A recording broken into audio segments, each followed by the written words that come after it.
तो welcome back guys, वापस से आप लोगों का स्वागत है हमारे इस चैनल पे जिसमें हम कर रहे थे क्लास 11th की बायोलॉजी। और ये हम ऑलमोस्ट ख़त्म कर चुके हैं।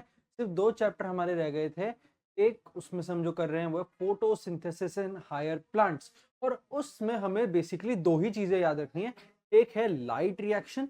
लाइट रिएक्शन में हमारे पास 2 तरीके होते हैं, जिसके वहाँ पहला तरीका है साइक्लिक फोटोफॉस्फोराइलेशन और दूसरा है नॉन साइक्लिक फोटोफॉस्फोराइलेशन, जो एक पूरा साइकिल बन रहा था जो कि मैंने आपको बताया था लास्ट लेक्चर में।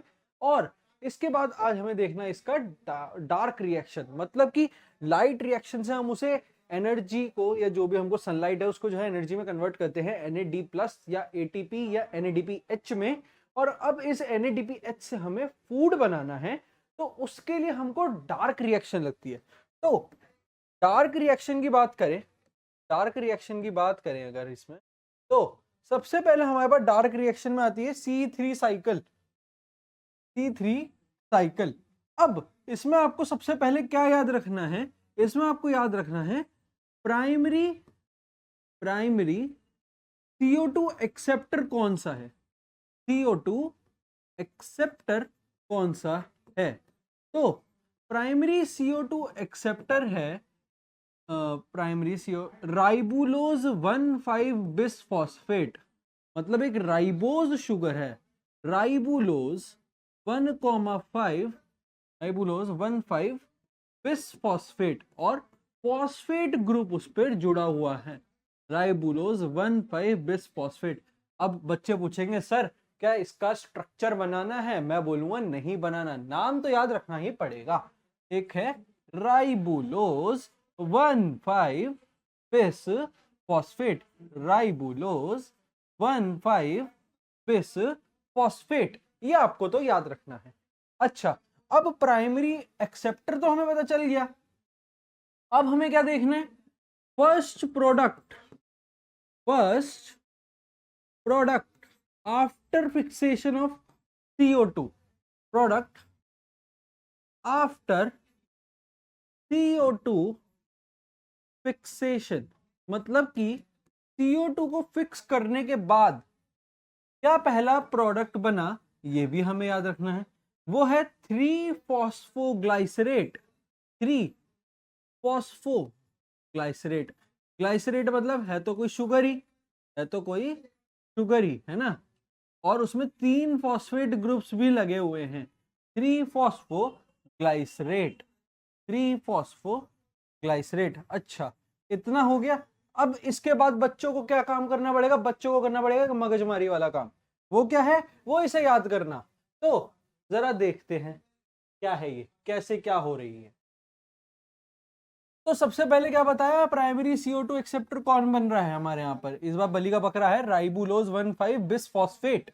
अब इससे यहां आगे बढ़ा राइबुलोज 1,5 बिसफॉस्फेट, एटमॉस्फेयर से CO2 आई, H2 आई। अब ये CO2 कहां से आएगी आगे बात करेंगे। ये CO2 और H2O इस राइबुलोज 1,5 बिसफॉस्फेट से मिलेंगे और यहां होगा फिक्सेशन ऑफ CO2, यहां होगा फिक्सेशन ऑफ CO2 और वो स्टेप आएगा कार्बोक्सिलेशन में। कार्बोक्सिलेशन के बाद ये क्या बना देगा? पहला CO2 के बाद जो प्रोडक्ट बनेगा, क्या नाम बोला था? 3-फॉस्फोग्लाइसरेट।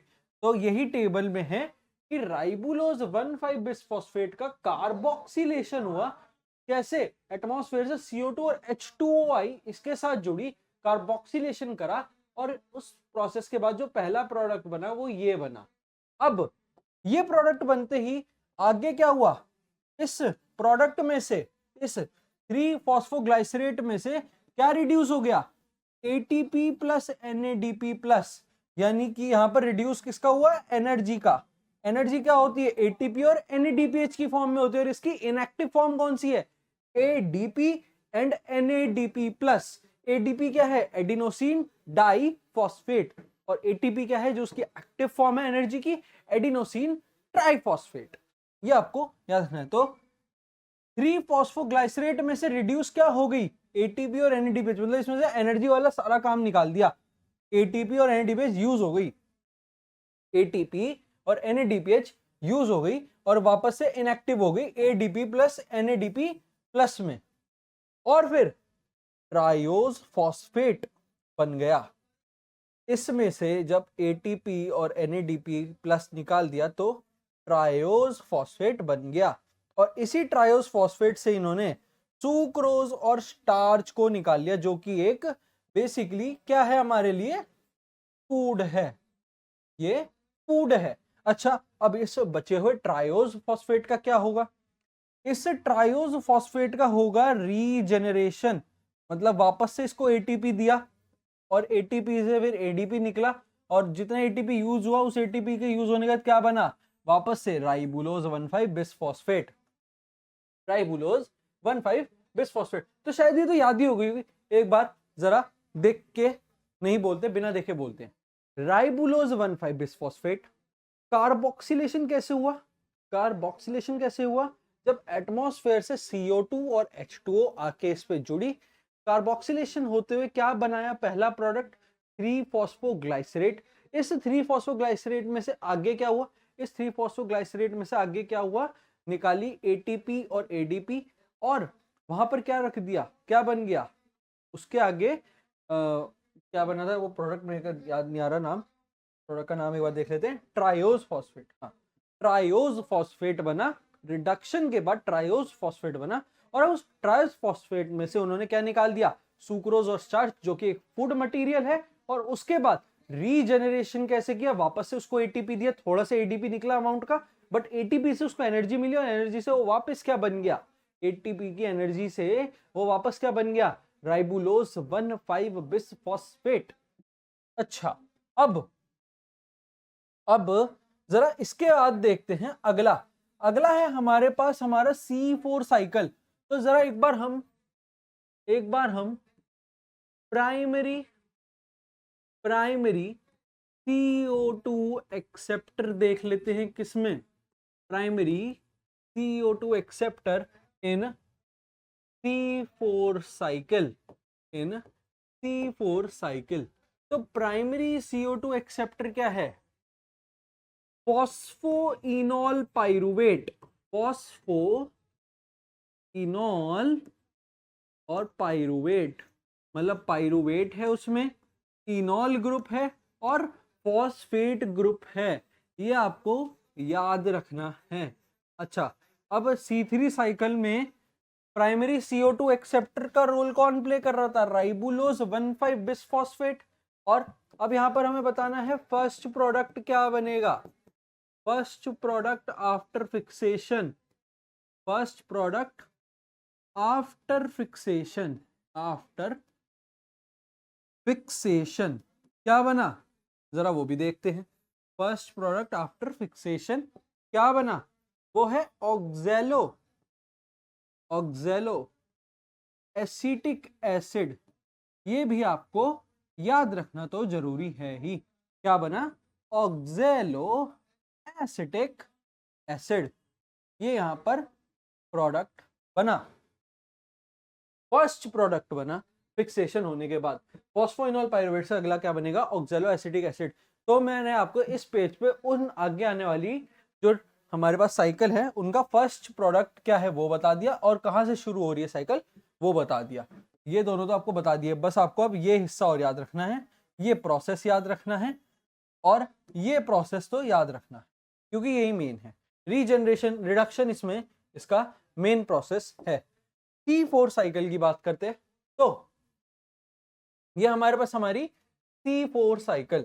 तो एटमॉस्फेयर से CO2 आई, एटमॉस्फेयर से CO2 आई, यहां HCO3 बाइकार्बोनेट आयन की फॉर्म में, और फॉस्फोइनॉल पाइरुवेट से मिलके क्या बताया था, प्राइमरी CO2 एक्सेप्टर कौन सा है, फॉस्फोइनॉल पाइरुवेट, उससे क्या होता है, फिक्सेशन प्रोसेस होता है। ये हमारे पास इसका पहला प्रोसेस है।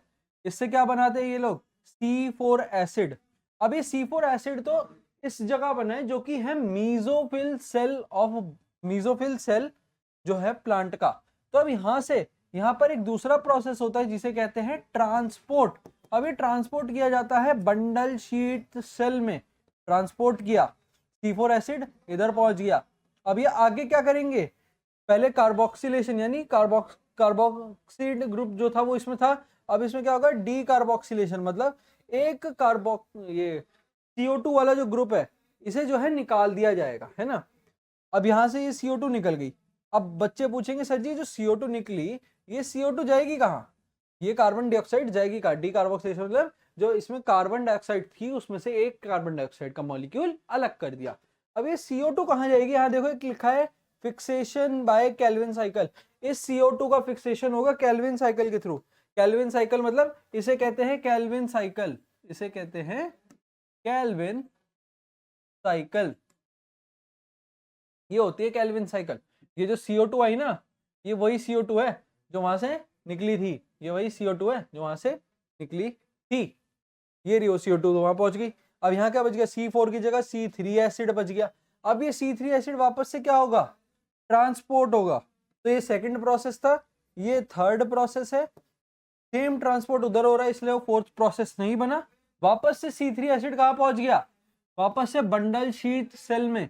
और यहां हुआ रीजेनरेशन, मतलब कि इसको वापस से एक और एसिड मिला और ये क्या बन गया? वापस से फॉस्फोइनॉल पाइरुवेट। क्या बन गया? Phosphoenol pyruvate.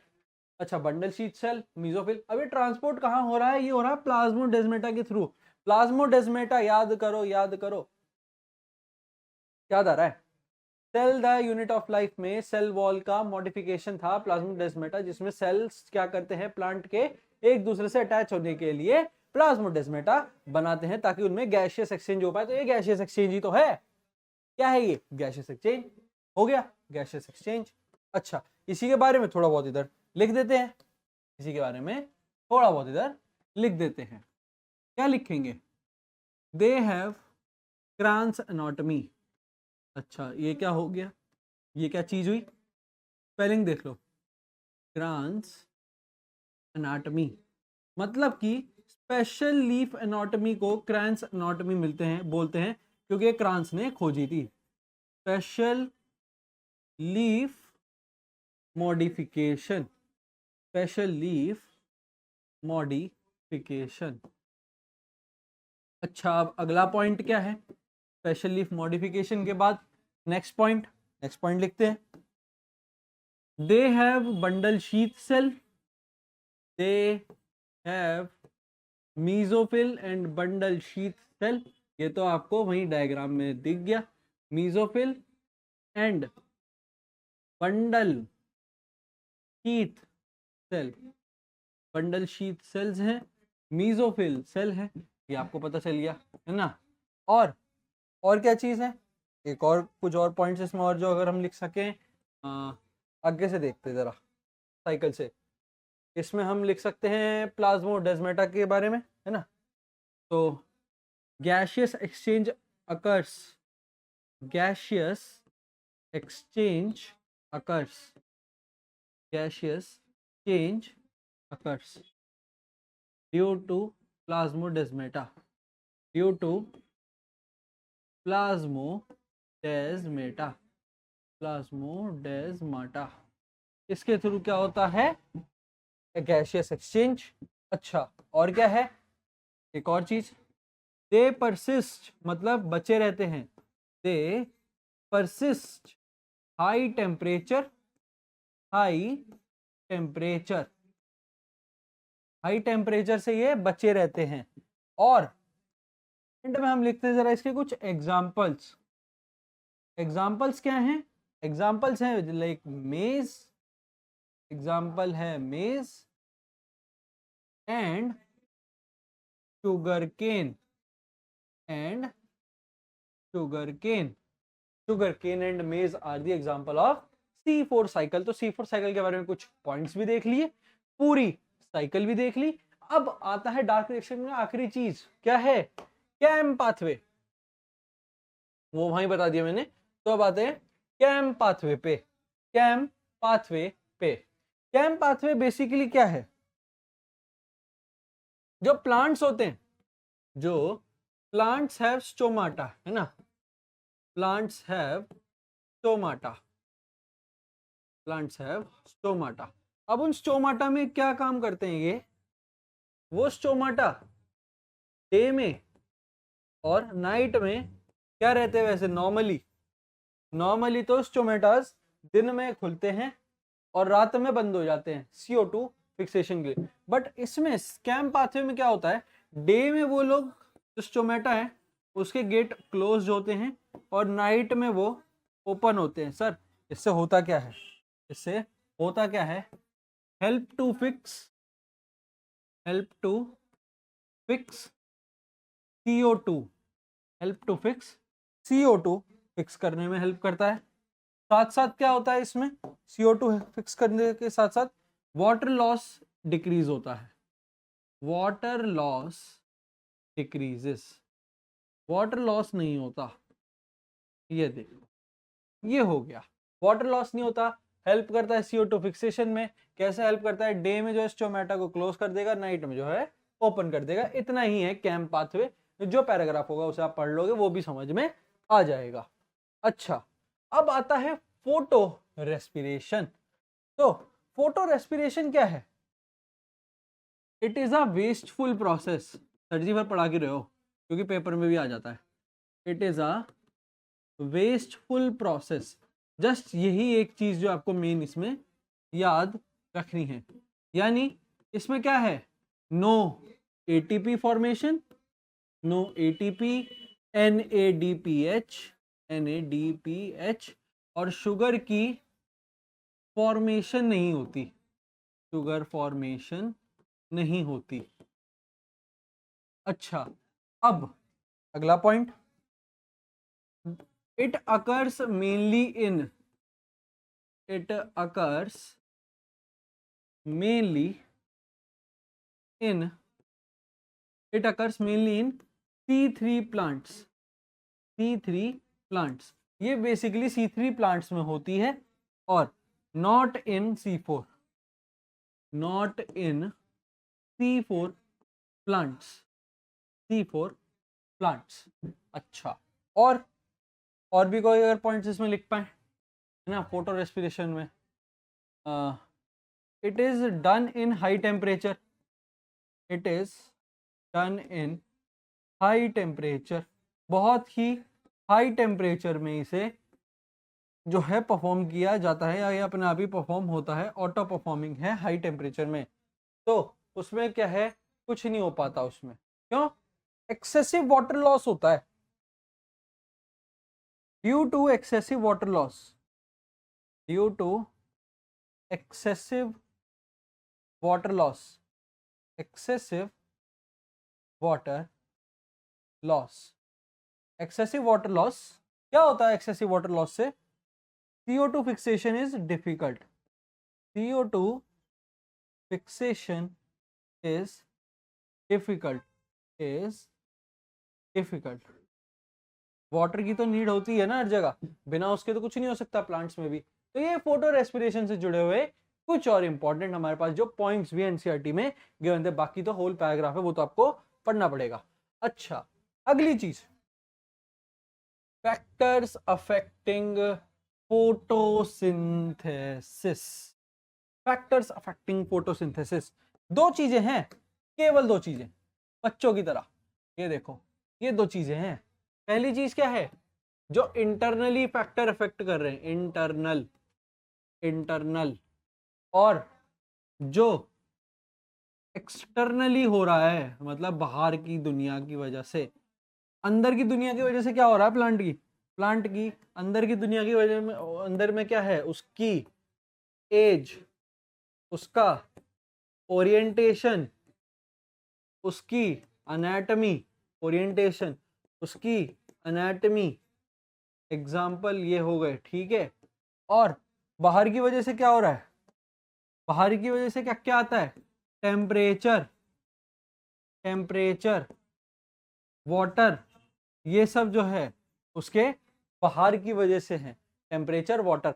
अच्छा, बेसिकली हमको जो है एक्सटर्नली ही देखना है कि टेम्परेचर और वाटर की वजह से क्या क्या चीजें होती हैं। तो आओ जरा बीच में बांटते हैं और जरा पहले दिखाते हैं टेम्परेचर का इफेक्ट। टेम्परेचर का इफेक्ट क्या आता है, C3 रिक्वायर्स, नहीं सॉरी रिक्वायर्स नहीं, C3 can not perform in high temperature, ज्यादा टेम्परेचर में परफॉर्म नहीं कर सकते, perform, can not perform in high temperature, high temperature में तो ये परफॉर्म हो नहीं सकता। तो कौन हो सकता है, ये तो अब बच्चा बच्चा भी जानता है, 11वीं में हो यार, है ना, ये तो अब 11वीं में हो, इतना तो पता ही होगा। C4 it can be performed, it can be perform, इसे तो परफॉर्म कर सकते हैं। तो इफेक्ट ऑफ टेम्परेचर C4 पे, C3 पे क्या था ये आपने देख लिया, ये आपने देख लिया। अगला वाटर का इफेक्ट क्या है, और इसी के साथ हम ये चैप्टर भी एंड करने वाले हैं। वाटर का इफेक्ट क्या पड़ता है, वाटर, पानी जो सबसे ज्यादा जरूरी है, वो कहाँ ऐसा कर गया कि जो है कमी हो गई, है ना, due to large water stresses, due to large water, due to large water stresses, ज्यादा वाटर के स्ट्रेस की वजह से क्या होता है, स्टोमेटा बंद हो जाते हैं, स्टोमेटा क्लोज्ड। और ज्यादा स्टोमेटा जब क्लोज होगा तो क्या होगा, जब स्टोमेटा ही बंद हो गया तो क्या हो गया अल्टीमेटली, फोटोसिंथेसिस का, फोटोसिंथेसिस डिक्रीज हो जाएगी। फोटोसिंथेसिस यानी amount of photosynthesis decreases, amount of photosynthesis भी डिक्रीज हो जाएगा।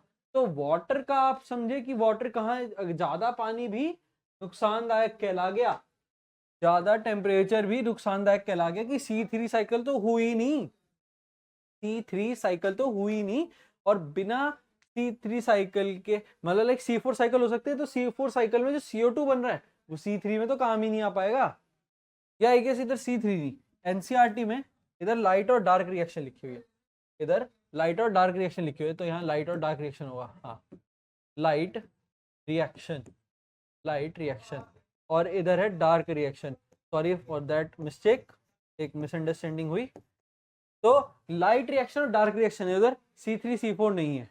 तो डार्क रिएक्शन तो परफॉर्म हो सकती है, बट लाइट रिएक्शन नहीं हो सकती जब ज्यादा टेम्परेचर हो। अच्छा, तो सर जी इससे दिक्कत क्या हुई, डार्क तो हो रही है ना। तो यार मेरे हिसाब से तो इस लाइक मतलब अगर मेरे पास ये एक चीज है, इसको लाइट रिएक्शन के थ्रू ही, इसको लाइट रिएक्शन के थ्रू ही NADPH प्लस ATP में बनाया गया था, और उसके बाद ही डार्क रिएक्शन की हेल्प ली गई, डार्क रिएक्शन की हेल्प ली गई इसको फूड में बनाने के लिए।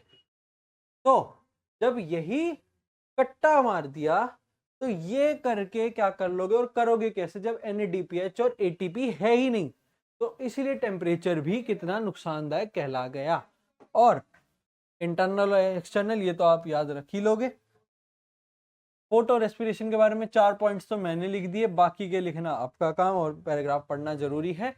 कैम पाथवे आसान सा पाथवे, सबसे आसान पाथवे है कि हेल्प करता है CO2 फिक्सेशन में, वाटर लॉस जो है डिक्रीज हो जाता है। कैसे हो जाता है, डे में जो है क्लोज हो जाता है स्टोमेटा, नाइट में जो है ओपन हो जाता है स्टोमेटा। C4 प्लांट्स के बारे में मैंने कहाँ लिखा था, ये लिखे इनके 4 पॉइंट्स, ये सॉरी 5 पॉइंट्स, ये मैंने इधर ही देख के लिखे। प्लाज्मोडेस्माटा याद रखना है आपको, bundle sheath sales, mesophyll cells. ये क्वेश्चन पेपर में आता है 1 मार्क्स में कि रीजनरेशन वाला जो प्रोसेस है वो कौन से सेल्स में होता है, मेसोफिल में, बंडल शीथ में, कहाँ होता है, याद होना चाहिए, मेसोफिल में।